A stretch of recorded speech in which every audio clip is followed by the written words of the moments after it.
Hello my friends, कैसे हैं दोस्तों। आई होप कि आप लोग अच्छे होंगे और सुखी होंगे। फ्रेंड्स, आज हम बात करेंगे पार्ट 2 के बारे में। यानी अगर आपकी गाड़ी से किसी का एक्सीडेंट हो गया है, एक्सीडेंट,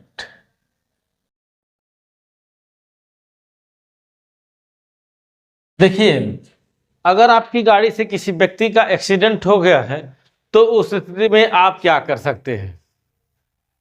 तो फ्रेंड्स, आज हम बताएंगे। पिछले वीडियो में हमने बताया था जिस व्यक्ति का एक्सीडेंट हुआ उसके क्या कर्तव्य हैं, और आज की वीडियो हम बात करेंगे कि एक्यूज माने अभियुक्त।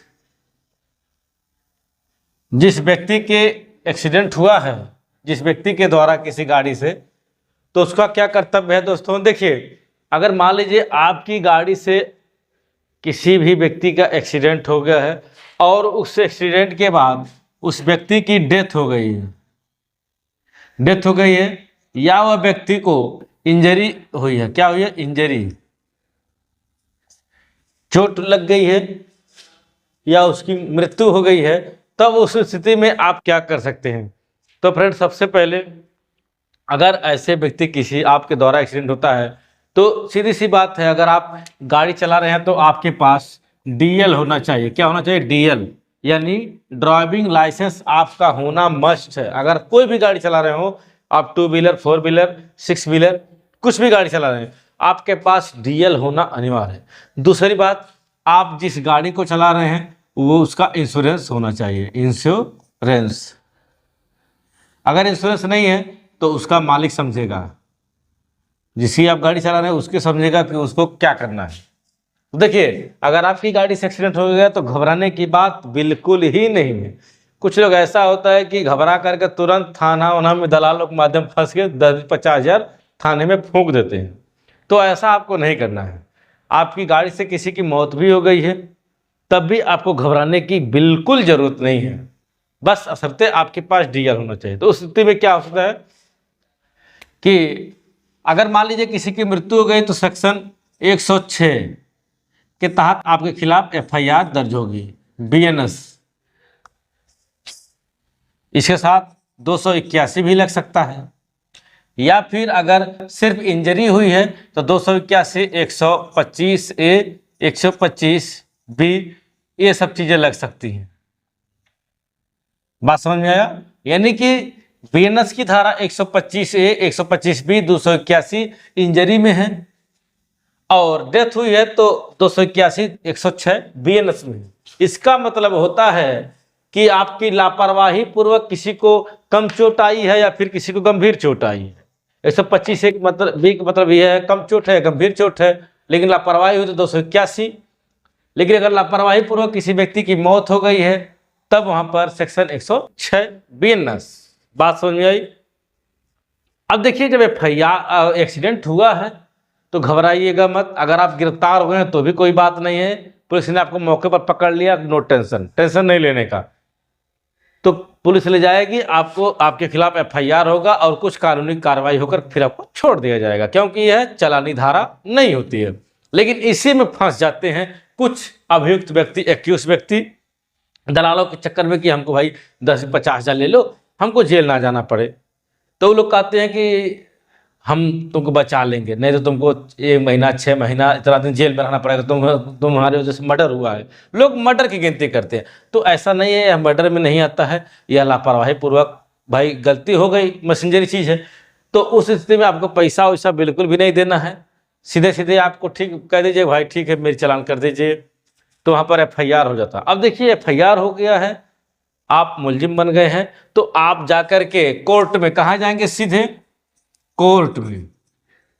आप कोर्ट में जाएंगे तो मैं वही कहूंगा कि एक एडवोकेट को हायर करेंगे आप। बिना एडवोकेट के कुछ होने वाला नहीं है भाई साहब। अगर एडवोकेट को हायर करते हैं कोर्ट में जाने के बाद, तो आप सबसे पहले आपकी जमानत होती है। क्या होती है, जमानत। जमानत के लिए क्या करना होता है, आप रिपोर्ट मंगाएंगे। रिपोर्ट कहाँ से मंगाएंगे, पुलिस स्टेशन से। पुलिस स्टेशन से आप पुलिस स्टेशन से रिपोर्ट मंगाई जाती है, तो उसमें आता है कि आप उक्त मुकदमे में क्या है, वांछित हैं। आप उक्त मुकदमे में क्या है, वांछित हैं, रिपोर्ट आ गई, फिर आपकी बेल पड़ गई, बेल हो गई और आपकी खड़े खड़े जमानत हो जाती है। खड़े खड़े क्या होती है, जमानत हो जाती है, बेल हो जाती है, 2 सिक्योरिटी बांड भर करके आपको रिहा किया जाता है। यहाँ तक आपको बात पूरी हो गई, बिना जेल जाए ही आपको मौके पर छोड़ दिया जाता है। जब जमानत हो गई तो यहाँ पर जो मालिक होगा, जिसके नाम से गाड़ी होगी, या फिर अगर आप ही चला रहे तो आपके नाम से गाड़ी है, तो आप भी क्या करेंगे,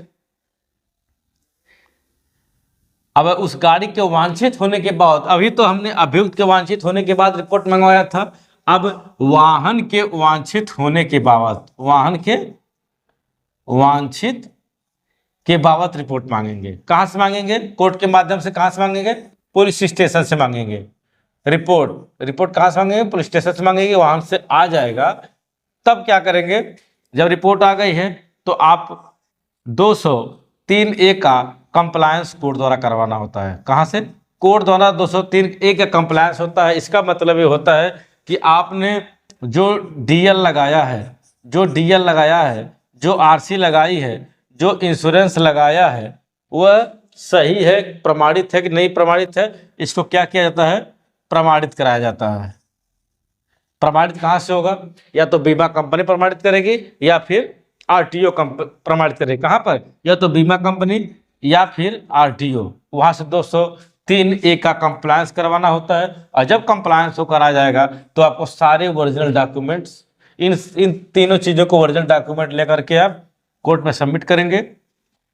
फिर आपको कुछ सिक्योरिटी बांड, अगर आपकी गाड़ी इंश्योरेंस है तब आपकी गाड़ी को रिलीज कर दिया जाता है, लेकिन अगर आपकी गाड़ी इंश्योरेंस नहीं है तब कुछ सिक्योरिटी बांड, जैसे सिक्योरिटी के तौर पर, कुछ फिक्स के तौर पर वहां पर कागज दिखाना पड़ता है, तब आपकी गाड़ी रिलीज होगी।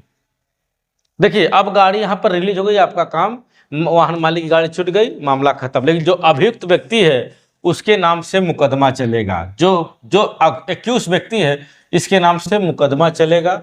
और मुकदमा कब तक चलेगा, जब तक कि ट्रायल खत्म नहीं हो जाता तब तक वह मुकदमा चलता रहेगा।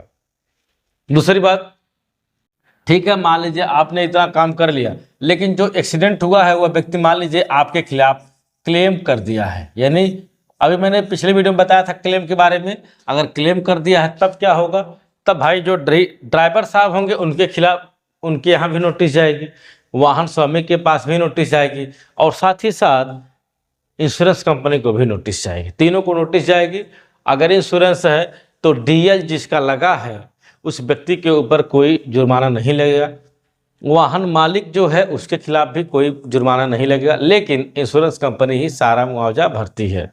ये सारी प्रोसीजर है, आपको सिर्फ बहका करके, बेवकूफ़ बना करके लोग पैसे ले लेते हैं कि हम तुम्हारी जमानत कराएंगे, खड़े खड़े, कुछ नहीं। इन सारी प्रोसीजर को अगर आप फॉलो करते हैं तो कम से कम खर्च में, मतलब जैसा आप ओके करेंगे, कम से कम खर्च में आपका काम आसानी से हो जाएगा। आप थाने पर पैसा देकर आए हैं तब भी आपको यही प्रोसीजर फॉलो करना है। ये मत सोचिए कि हमने थाने में 50,000 दे दिया है तो हमारा काम खत्म, ऐसा नहीं है। आप वहाँ पर दिए ठीक है, लेकिन उसके बाद जब आएंगे फिर भी आपको इन्हीं चीज़ों को, इन्हीं प्रोसीजर को फॉलो करना ही करना होगा जो मैंने बता दिया। इस वीडियो में आसान सी बातों में, सरल सी भाषा में आपको समझाने का प्रयास किया हूँ। आई होप कि आपको सारी बातें समझ में आ गई होंगी।